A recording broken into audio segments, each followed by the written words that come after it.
আপনি কি কখনো ভেবেছেন আমাদের এই মহাবিশ্বের ঠিক উল্টো একটি মহাবিশ্ব কোথাও না কোথাও রয়েছে, যেখানে সময় উল্টো দিকে চলে আর কণার বদলে অ্যান্টিকণা রাজত্ব করে? আজকের ভিডিওতে আমরা জানবো বিপরীত মহাবিশ্ব বা মিরর ইউনিভার্স সম্পর্কে। আমরা জানবো কিভাবে আমাদের অস্তিত্বের প্রতিচ্ছবি থাকা সম্ভব। ভিডিওতে আমি মিঠন আছি আপনাদের সাথে। এই ভিডিও থেকে অনেক আশ্চর্যজনক তথ্য জানতে পারবেন। আশা করছি পুরো ভিডিওতে পাশে থাকবেন।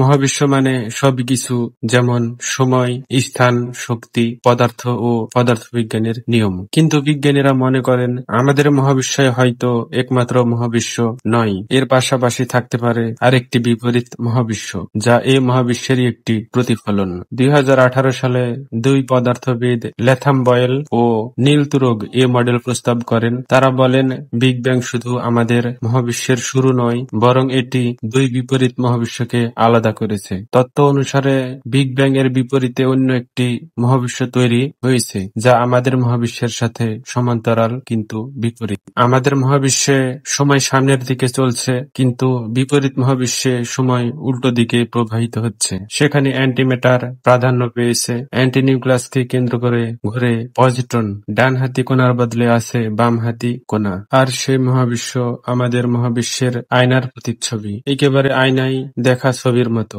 আপনি যখন আয়নার সামনে দাঁড়ান, তখন আপনার প্রতিচ্ছবি দেখতে পান। আপনার ডান হাত বাম হাতে পরিণত হয়। এই বাম হাতের মানুষ বিপরীত মহাবিশ্বে অবস্থান করছে, যার অঙ্গ প্রত্যঙ্গ হুবহু আপনার মতো দেখতে। কিন্তু আপনি এবং সে যদি সাক্ষাৎ করেন, তাহলে ঘটে যাবে এক বিশাল বিস্ফোরণ। অবশেষে রেডিয়েশন ছাড়া আর কিছুই থাকবে না। ইলেকট্রন এবং পজিট্রন পরস্পর স্পর্শ করলে যেমন তারা বিলুপ্ত হয়ে রেডিয়েশন তৈরি করে, ঠিক তেমন ঘটনা ঘটবে। বিপরীত মহাবিশ্ব ধারণাটি এসেছে পদার্থবিজ্ঞানের একটি মৌলিক নিয়ম থেকে, যেটি হলো সিপিটি সিমেট্রি। সি মানে চার্জ, পি মানে প্যারিটি অর্থাৎ আয়নার প্রতিফলন, আর টি মানে টাইম।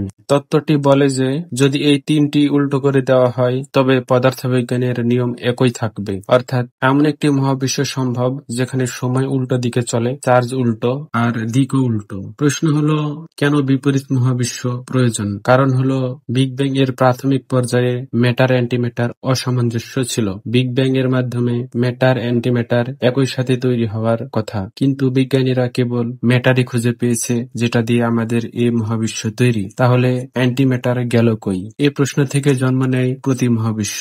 যদি আমাদের মহাবিশ্বের অন্য পাশে অ্যান্টিম্যাটার মহাবিশ্ব থাকে, তাহলে সমগ্র সিস্টেমে সমস্যা সমাধানযোগ্য হতে পারে। কিন্তু প্রতি মহাবিশ্ব সরাসরি দেখা সম্ভব নয়, কারণ এটি আমাদের অবজারভেশনাল হরিজন এর বাইরে। তবে কসমোলজিক্যাল থিওরি ও গাণিতিক মডেল ব্যবহার করে এরকম অনুমান করা যায়। আপনি কি মনে করেন সত্যিই আমাদের মতো একটি বিপরীত মহাবিশ্ব থাকতে পারে? কমেন্টে জানাতে ভুলবেন না। আর এমন বিজ্ঞান রহস্য জানতে ভিডিওটি লাইক, শেয়ার এবং সাবস্ক্রাইব করুন। মহাবিশ্ব কিভাবে নিজ নিজ নিয়ন্ত্রিত হচ্ছে, এই প্রশ্নের উত্তর জানতে হলে এই ভিডিওটি দেখতে পারেন। সবাইকে ধন্যবাদ।